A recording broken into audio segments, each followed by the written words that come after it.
Now, if you remember, initially you had 7 standards and 22 substandards. Of this, the first standard, that is professionalism, under that you had 4 substandards. Number one, knowledge of the law. Number two, independence and objectivity. Number three was misrepresentation. And number four was misconduct. A, B, C, D. These were the 4 substandards you had under professionalism. Now, one more substandard they have added as 1E called competence.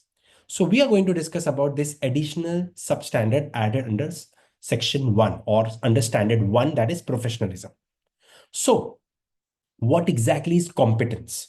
Basically, we are in a world of finance which is ever evolving, and we are dealing with various updates and information in the financial world. So what you might have studied a couple of years back might not be relevant today. We are dealing with new age technology, so financial markets are changing very fast. Now, therefore, the CFA Institute did realize that we need to put this as a responsibility and as a standard for candidates to take this very seriously.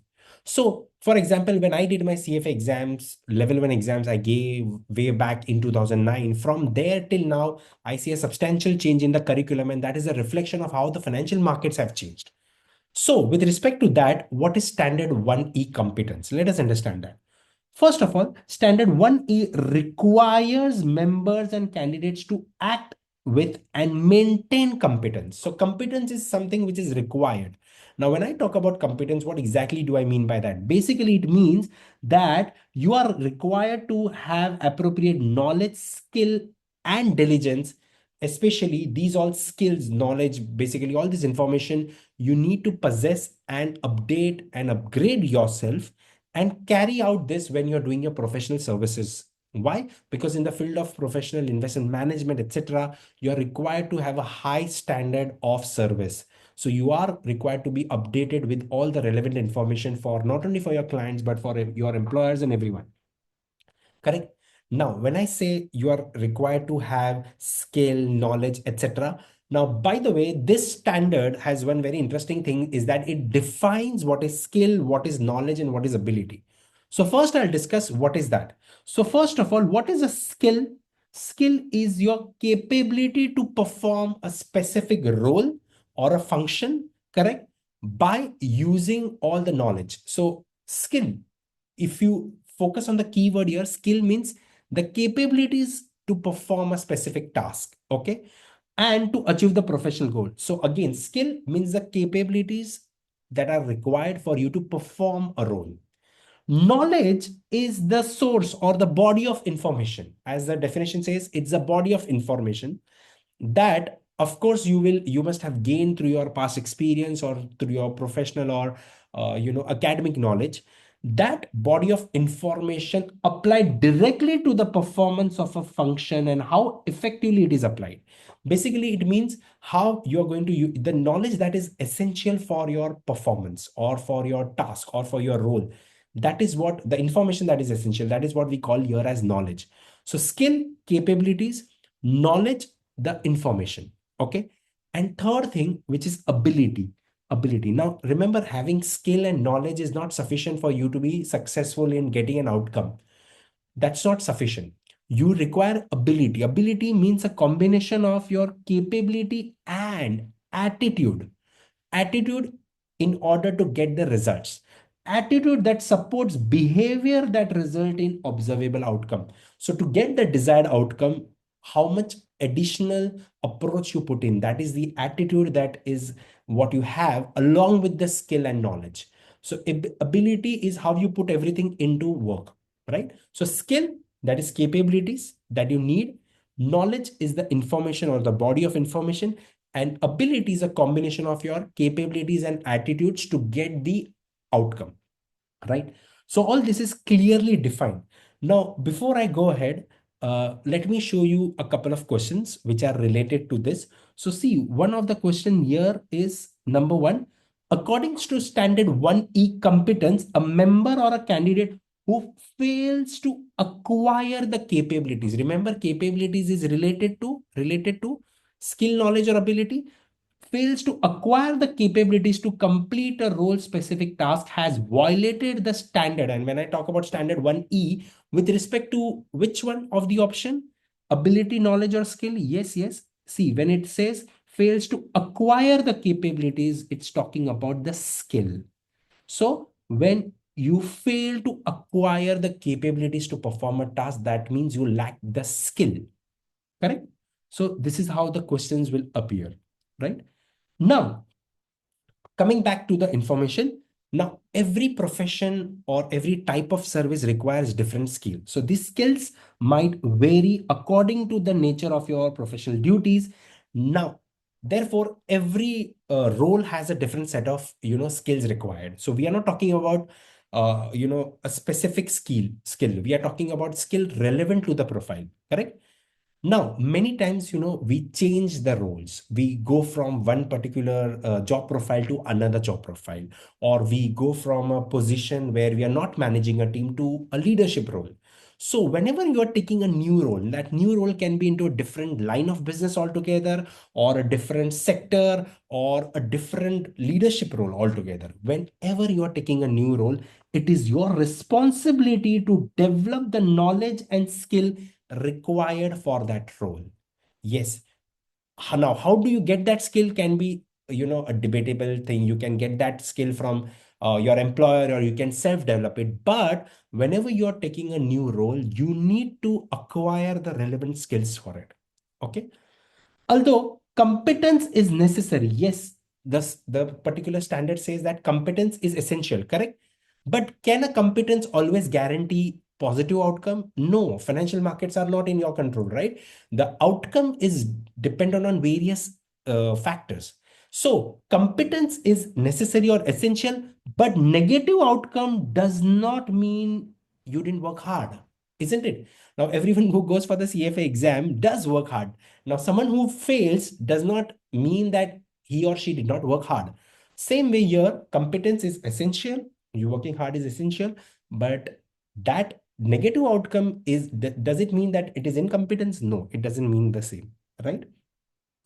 Now, what are the recommendations for members? Now, remember, recommendations are not something that are required. They are recommendations.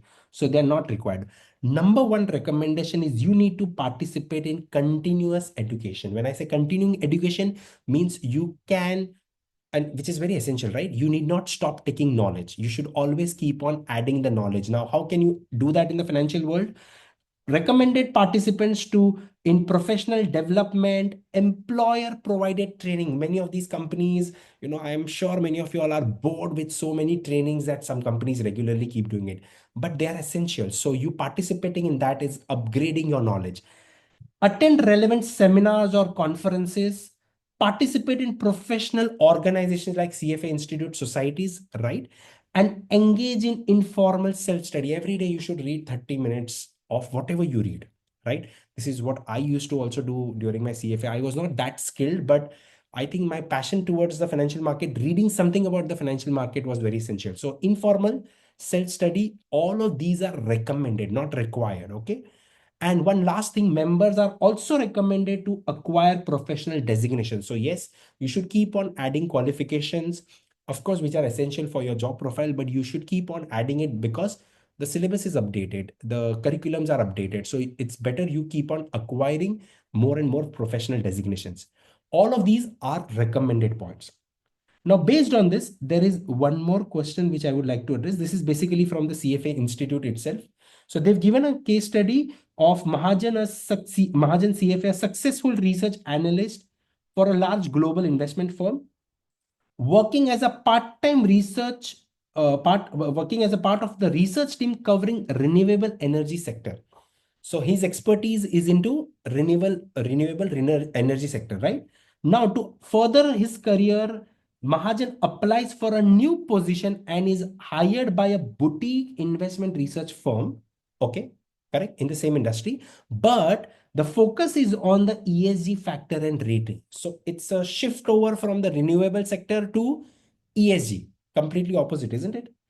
As a part of new position, Mahajan will be supervising a team of several major junior analysts, several junior analysts. Although he worked with other analysts at his prior position, he has not previously taken supervisory responsibility. So, along with getting into a new profile, of course, the profile is the same research, but a new sector altogether, which perhaps he might not have an idea about. The second thing is here, he's also getting into a supervisory role, which does not have the experience in the past. His team's remit includes the renewable energy sector as well as transportation and construction, correct?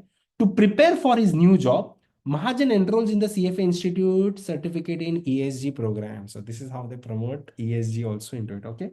Attends several webinars focuses on environmental friendly practices, okay? It does a great job and participates in the construction industry, engages in extensive outside reading of the information, joins a trade organization for ESG. So he's doing everything properly to get more and more knowledge, right? With regard to meeting his responsibility to comply with the codes and standard, Mahajan's action, number one, has it been complied completely or not? That is the first thing. Are they sufficient to comply with all his responsibilities under the code? What do you think so? Are they sufficient? Well, there are two activities here. Number one is that he is getting into a new role. So, of course, he's doing everything to understand about ESG, correct? But do you also observe that he's getting into a new role of a supervisor, which he hasn't been? Now, under all the information that we read, none of the information mentioned about his approach or getting skill about the supervisory role, right? So that is missing. So his actions, are they sufficient to comply with the responsibilities? Fails to meet the requirements of the code because he's not enrolled in the formal continuing. See, first of all, fails to meet the requirements. Getting into a formal continuous education program is not a requirement, it's a recommendation. So B is definitely not the answer. C fails to meet the requirement of the code because he has not undertaken activities to obtain skill and knowledge, not for ESG, but for fulfilling his new role as a supervisor. Yes, this has been the violation. So there has been a violation, not with his his skill acquiring with respect to ESG, but with his skill acquiring of supervisory role, which he previously did not had experience. Correct? These are some of the examples that I wanted to address with standard 1E, that is competence.